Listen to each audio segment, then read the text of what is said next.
5 heures après la réunion, elle a envoyé un message dans le chat de l'équipe.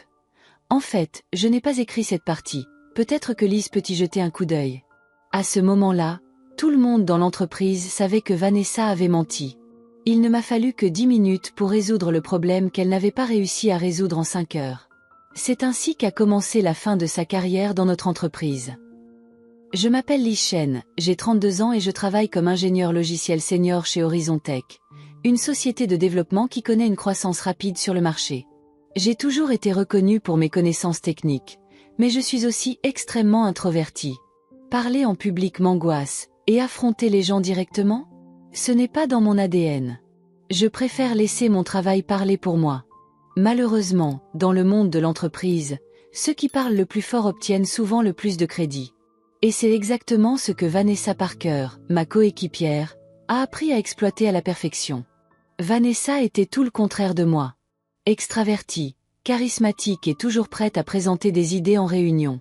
Notre manager, Thomas, adorait son esprit d'initiative et son leadership. Le problème? Beaucoup de ses idées n'étaient pas les siennes. Au début, il s'agissait de petites choses.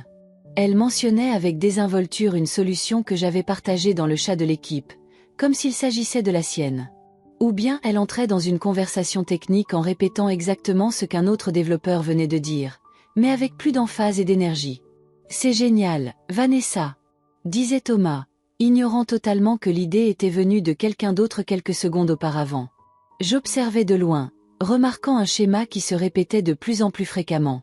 À quelques reprises, j'ai croisé le regard d'un autre collègue, Alex, qui semblait tout aussi agacé. Mais personne ne disait rien. Après tout, les confrontations sont inconfortables et Vanessa était habile à faire croire qu'elle ne faisait que collaborer ou développer des idées. Un jour, je travaillais sur un algorithme complexe d'optimisation de bases de données. J'ai passé tout le déjeuner à expliquer mon approche à Alex dans la cafétéria. Vanessa était assise 2 tables plus loin, apparemment concentrée sur son ordinateur portable. Lors de la réunion de l'après-midi, avant que je puisse ouvrir la bouche, elle a présenté ma solution point par point. La seule différence?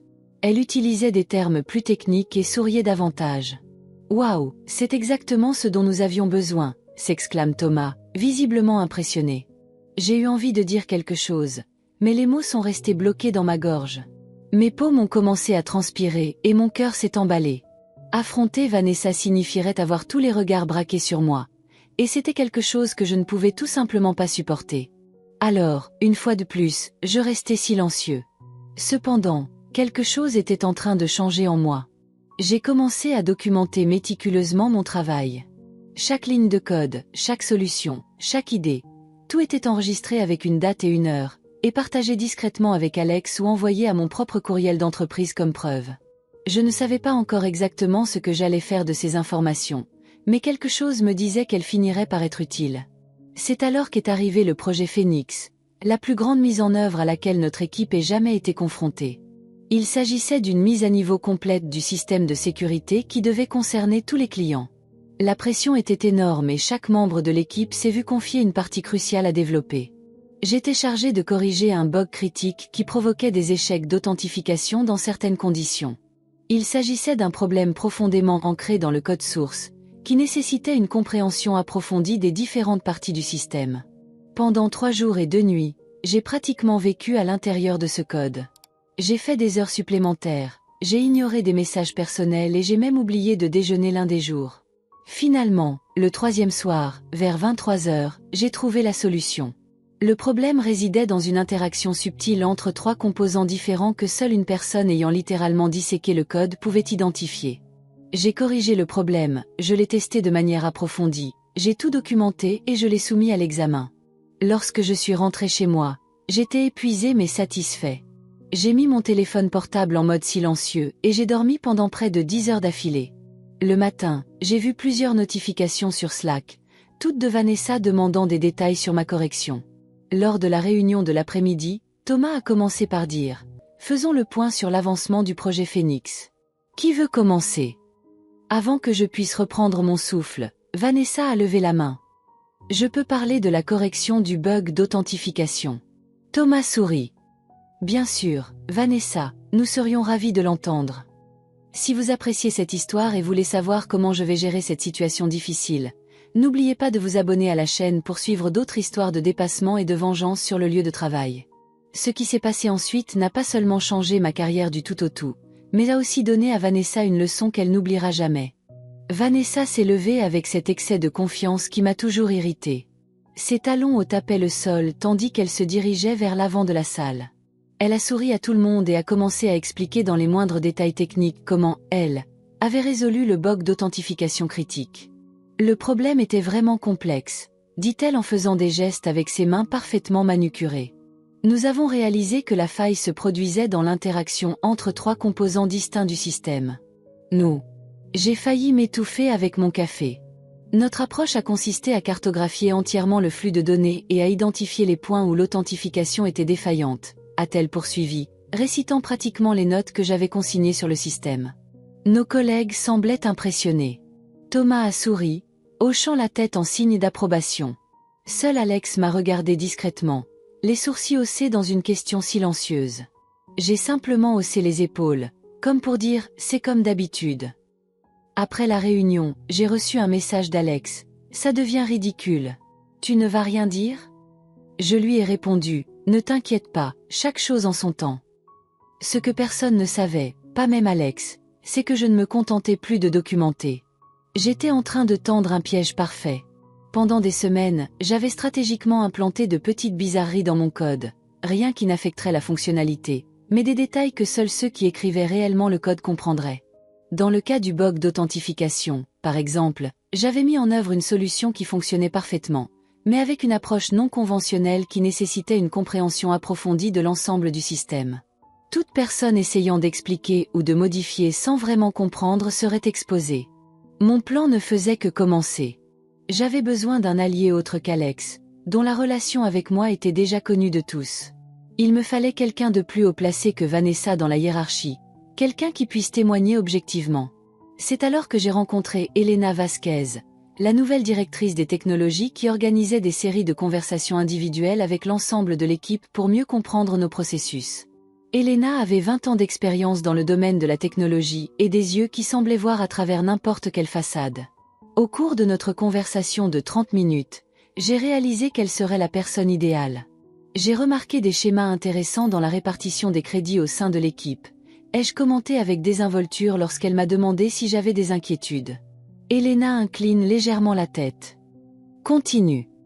Je préfère ne pas porter d'accusation directe, mais j'aimerais que vous observiez par vous-même au cours des prochaines semaines. Surtout quand il s'agit de savoir qui développe réellement les solutions par rapport à qui en parle. Elle m'a étudié un moment, ses yeux perçants évaluant chacun de mes mots. Je vois, dit-elle finalement. J'apprécie votre discrétion. Je serai attentif. Le lendemain, comme je m'y attendais, Vanessa s'est arrêtée à mon bureau. Et, Lise, dit-elle avec désinvolture. Le correctif que tu as mis en place pour le bug d'authentification était formidable. Je me demandais si nous pouvions en parler, tu sais, pour que je puisse mieux comprendre le processus. Bien sûr, ai-je répondu, feignant l'innocence. Mais je pensais que vous aviez déjà compris, puisque vous l'avez si bien expliqué lors de la réunion. Elle rit nerveusement. Oh oui, je comprends le concept général, bien sûr. Je voulais juste quelques détails techniques. Je lui ai répondu, pas de problème, vendredi ? Je suis très occupée avec le nouveau module d'ici là. Elle a accepté, visiblement soulagée. Ce que Vanessa ne réalisait pas, c'est que sa réputation était déjà silencieusement remise en question.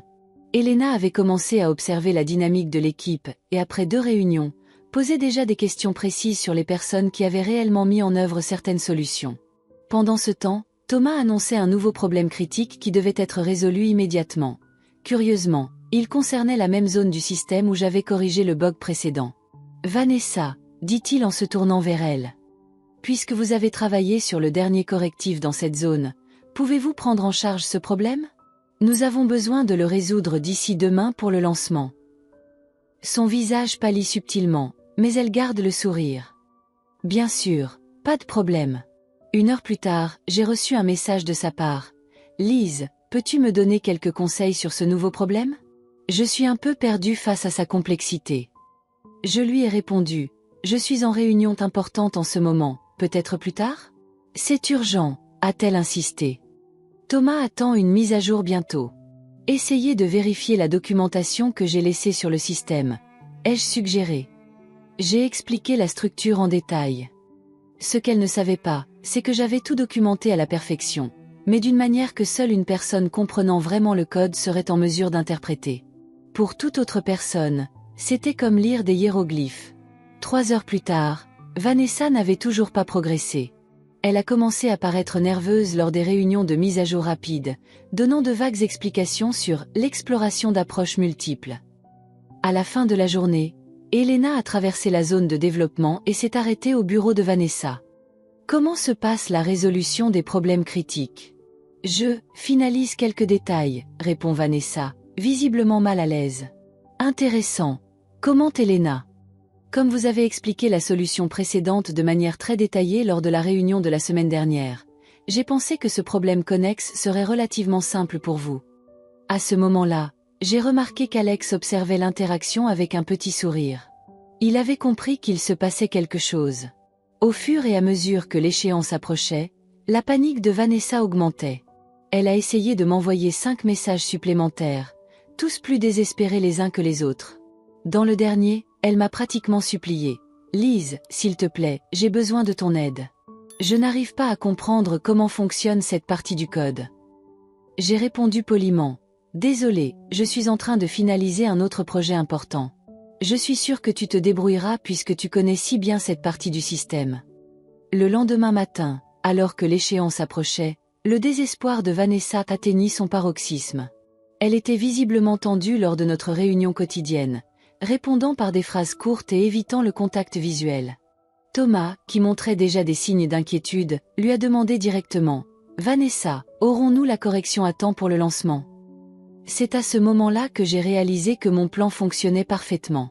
Vanessa était prise dans sa propre toile de mensonges, comme je l'avais prévu. Mais que se passerait-il lorsqu'elle serait enfin obligée d'admettre la vérité? Comment Thomas et l'équipe allaient-ils réagir? Et le plus important, Elena surveillait chaque mouvement, chaque réaction, chaque mot non prononcé dans ce jeu silencieux de pouvoir et de crédit. L'horloge tournait inexorablement vers l'échéance, et Vanessa allait devoir faire un choix.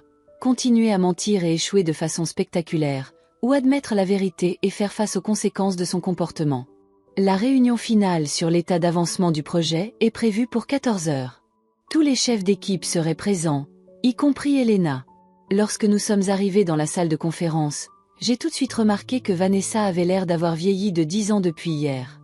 Ses yeux étaient cernés et ses doigts tremblaient légèrement lorsqu'elle organisait ses notes. Thomas a commencé la réunion à l'heure. Commençons par les mises à jour critiques. Vanessa, où en est la correction du bug du système d'authentification? Il est prévu qu'il soit publié aujourd'hui à 17 heures. Tous les regards se sont tournés vers elle. J'ai vu des gouttes de sueur se former sur son front. Eh bien, commença-t-elle, la voix nettement plus faible que d'habitude.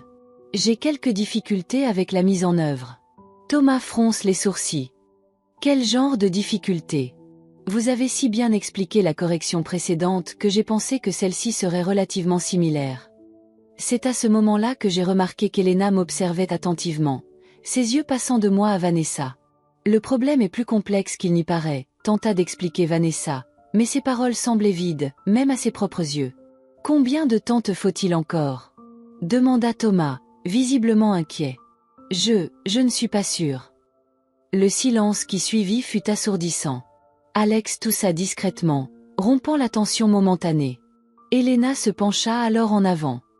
Vanessa, corrige-moi si je me trompe, mais lors de la réunion de la semaine dernière, tu as expliqué en détail un correctif dans cette partie du code.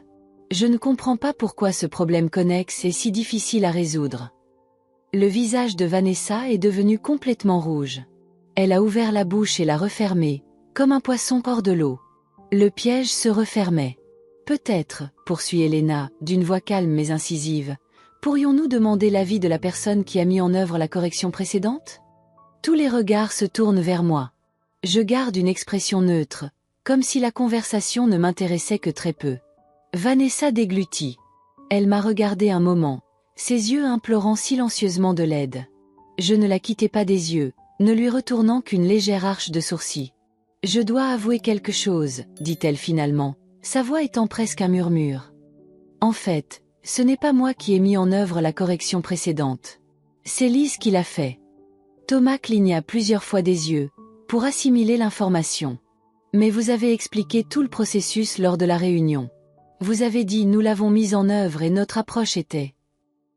Oui, je sais, répond Vanessa, qui fixe désormais la table. J'ai exagéré ma participation. Elena se renverse sur sa chaise. Le choix des mots est intéressant. Participation exagérée signifie généralement qu'il y a eu une certaine contribution. Y en a-t-il eu, Vanessa? Elle répondit par le silence.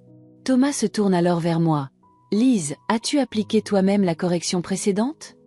Oui, répondis-je calmement. J'ai travaillé dessus pendant 3 jours.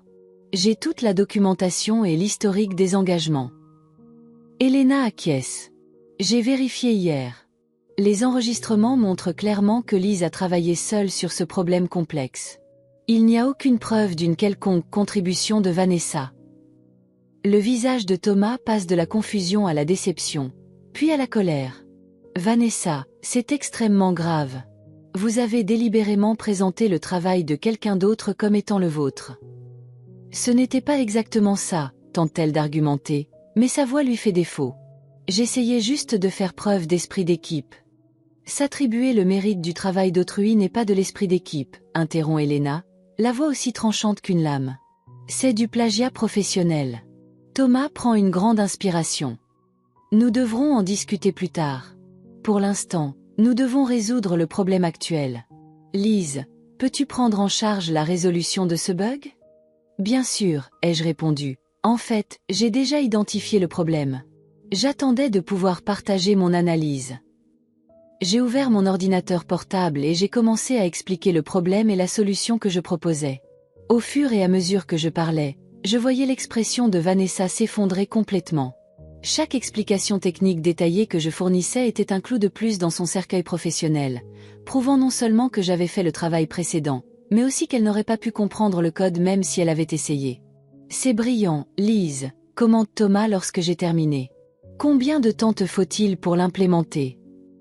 Je l'ai déjà mis en œuvre, ai-je répondu calmement en montrant l'écran de mon ordinateur portable.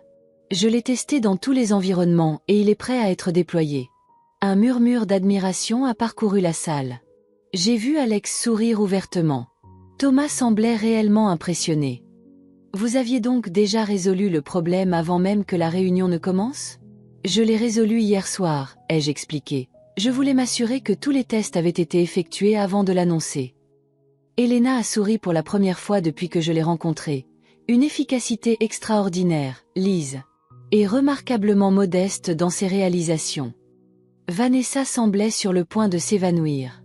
Son château de cartes s'était complètement effondré, et sa réputation avec. Après la réunion, Thomas m'a demandé de rester. Vanessa a essayé de partir discrètement, mais Elena l'a arrêtée à la porte. Vanessa, nous devons parler d'intégrité professionnelle, dit Elena. Dans mon bureau, immédiatement après cette réunion. Lorsqu'il ne resta plus que Thomas et moi dans la pièce, il parut sincèrement embarrassé. Lise, je ne sais pas quoi dire. Depuis combien de temps cela dure-t-il? Depuis quelques mois, ai-je répondu honnêtement. Pas seulement avec moi, mais aussi avec d'autres membres de l'équipe. Pourquoi n'as-tu rien dit avant? J'ai souri légèrement. Je préfère laisser mon travail parler pour moi. Et puis, je crois que les gens finissent par montrer qui ils sont vraiment. Thomas acquiesce, l'air pensif. Je dois dire que je suis extrêmement impressionné non seulement par vos compétences techniques, mais aussi par votre intégrité. Nous avons un poste de responsable technique à pourvoir le mois prochain. J'aimerais que vous envisagiez de postuler. Mon cœur s'est emballé. C'était l'occasion que j'attendais depuis des années. J'ai répondu, j'en serais honoré. Le même jour, vers 16 heures, j'ai vu Vanessa quitter le bureau d'Elena. Elle avait les yeux rouges et portait une boîte contenant ses effets personnels. En passant devant mon bureau, elle s'est arrêtée brièvement. « Tu avais prévu ça depuis le début, n'est-ce pas ?» demanda-t-elle à voix basse. Je l'ai regardée calmement. « Non, Vanessa. Vous avez planifié votre propre chute lorsque vous avez décidé de bâtir votre carrière sur le travail des autres. Elle ouvrit la bouche pour répondre, mais remarqua qu'Elena l'observait de loin. Sans un mot de plus, elle se retourna et quitta le bureau pour la dernière fois. Alex s'approcha quelques minutes plus tard, un large sourire aux lèvres. « C'était absolument épique, murmura-t-il. La façon dont tu as résolu le problème sans faire d'histoire, en sachant qu'elle ne pourrait pas faire la même chose, du pur génie. Parfois, lui ai-je répondu, la meilleure des vengeances est tout simplement d'être excellent dans ce que l'on fait. » L'histoire de Vanessa s'est répandue dans l'entreprise comme une traînée de poudre. Pas par moi, bien sûr, je suis restée discrète. Mais Elena a tenu à utiliser l'incident comme étude de cas lors de sa prochaine réunion de direction sur l'intégrité professionnelle et la reconnaissance du mérite. 2 semaines après l'incident, Thomas a officiellement annoncé ma promotion. Je n'aurais pas à attendre le mois prochain. Le poste de chef technique me serait attribué immédiatement. La nouvelle a été accueillie par de véritables applaudissements de la part de l'équipe. Même des personnes d'autres départements sont venues me féliciter, beaucoup admettant qu'elles savaient depuis longtemps que Vanessa s'attribuait souvent le mérite du travail d'autrui. Pourquoi personne n'a rien dit? Demandai-je à l'un d'entre eux. Elle était si convaincante, si charismatique, a-t-il répondu. Et vous savez ce que c'est, personne ne veut être le dénonciateur. J'ai alors compris que le problème allait bien au-delà de Vanessa. Il s'agissait d'une culture qui récompensait l'autopromotion au détriment de la compétence réelle, qui valorisait la présentation au détriment du contenu. Elena semblait le penser aussi. Lise, elle m'a convoquée dans son bureau pour une réunion 1 semaine après ma promotion. Je mets en place un groupe de travail pour repenser notre processus d'évaluation et de reconnaissance. J'aimerais que vous dirigiez ce groupe. Moi, ai-je demandé, surpris. Je ne suis pas vraiment connue pour mes compétences en matière de communication. Elena sourit. C'est exactement ce qu'il faut faire. Nous voulons créer un système qui reconnaisse les vrais mérites, et pas seulement celui qui parle le plus fort. Et vous, avec votre expérience récente, vous êtes la personne idéale pour mener à bien ce projet. J'ai accepté le défi. Au cours des mois qui ont suivi, nous avons travaillé sur un système entièrement nouveau, dans lequel chaque contribution était documentée et traçable. Nous avons mis en place des processus d'évaluation anonymes par les pairs et un système de reconnaissance qui valorisait à la fois la collaboration et les contributions individuelles. Et Vanessa? J'ai appris par des contacts sur LinkedIn qu'elle avait eu du mal à trouver un nouvel emploi dans la région. Apparemment, Elena était très respectée dans le secteur, et bien qu'elle n'ait jamais dit du mal de Vanessa en public, ses réponses aux demandes de référence étaient poliment vagues, ce qui, dans le monde de l'entreprise, en dit long. 6 mois plus tard, j'ai reçu un message inattendu de Vanessa. « Lise, je sais que tu n'as probablement pas envie de me parler, et je ne t'en veux pas. J'ai passé ces derniers mois à réfléchir profondément à mon comportement. Ce que j'ai fait à toi et à d'autres collègues était inacceptable. Je ne vous demande pas de me pardonner. Je veux juste que vous sachiez que j'ai appris la leçon la plus dure de ma vie. Je repars à zéro dans un nouveau secteur, avec une nouvelle vision de l'intégrité. Merci de m'avoir donné une leçon que j'avais clairement besoin d'apprendre. » Je n'ai pas répondu immédiatement. Une partie de moi voulait l'ignorer complètement, mais une autre partie reconnaissait le courage qu'il fallait pour envoyer ce message. Finalement, j'ai répondu simplement « Merci pour ce message, Vanessa. Je te souhaite sincèrement de réussir sur ton nouveau chemin. » 1 an après la « chute de Vanessa », c'est ainsi que l'incident a été surnommé dans l'entreprise, notre nouveau système d'évaluation était pleinement mis en œuvre et donnait déjà des résultats impressionnants. La productivité avait augmenté, tandis que les niveaux de stress et la concurrence toxique avaient considérablement diminué. Thomas m'a appelé pour fêter les résultats. Je n'aurais jamais imaginé qu'une personne aussi discrète que vous puisse provoquer une transformation aussi profonde de la culture de l'entreprise, a-t-il admis.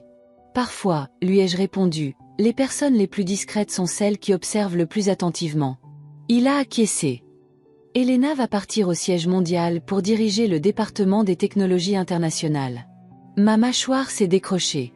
Ma mâchoire s'est décrochée. Responsable de la technologie? Mais cela ne fait qu'1 an que je suis à la tête d'un service technique. Et en 1 an, vous avez complètement transformé les processus de l'entreprise. Imaginez ce que vous pouvez faire en 5 ans. Lors de ma première réunion en tant que directeur de la technologie, j'ai fait un tour de table et j'ai vu Alex parmi les chefs d'équipe. Il a souri et a discrètement levé le pouce. Avant de commencer, j'ai dit « J'aimerais établir un principe fondamental qui guidera notre gestion. Le mérite réel l'emporte toujours sur l'autopromotion. Cela peut prendre du temps, Mais la vérité finit toujours par s'imposer. Ce qui est arrivé à Vanessa est plus qu'une simple vengeance professionnelle. Il a été le catalyseur d'un changement culturel qui a profité à l'ensemble de l'entreprise. Aujourd'hui, je suis respectée non pas parce que je suis la plus bruyante dans la pièce, mais pour mon travail, mon intégrité et mon leadership discret mais efficace. J'ai appris qu'il n'est pas nécessaire de crier pour se faire entendre. Il n'est pas nécessaire de voler la vedette aux autres pour briller. La vraie compétence trouve toujours sa reconnaissance. Parfois cela prend un peu plus de temps, mais quand elle arrive, elle est authentique et durable. Et qu'en est-il de Vanessa? J'ai récemment appris qu'elle était revenue à la technologie, mais dans un rôle de soutien et non de développement. Elle semble plus humble maintenant, plus authentique. Peut-être a-t-elle vraiment appris quelque chose de précieux de toute cette expérience. En fin de compte, il ne s'agit pas de vengeance, mais de justice poétique. Je n'ai pas eu à détruire Vanessa. Elle s'est détruite elle-même par ses propres actions. J'ai juste eu la patience d'attendre le bon moment et le courage de rester ferme lorsque la vérité a éclaté. Si vous avez aimé cette histoire et que vous en voulez d'autres, n'oubliez pas de vous abonner à la chaîne. Partagez dans les commentaires si vous avez vécu une situation similaire et comment vous l'avez gérée. Rappelez-vous, la meilleure vengeance n'est pas de détruire vos ennemis, mais de prospérer si magnifiquement qu'ils ne peuvent que vous regarder de loin, regrettant les occasions qu'ils ont manquées en vous sous-estimant.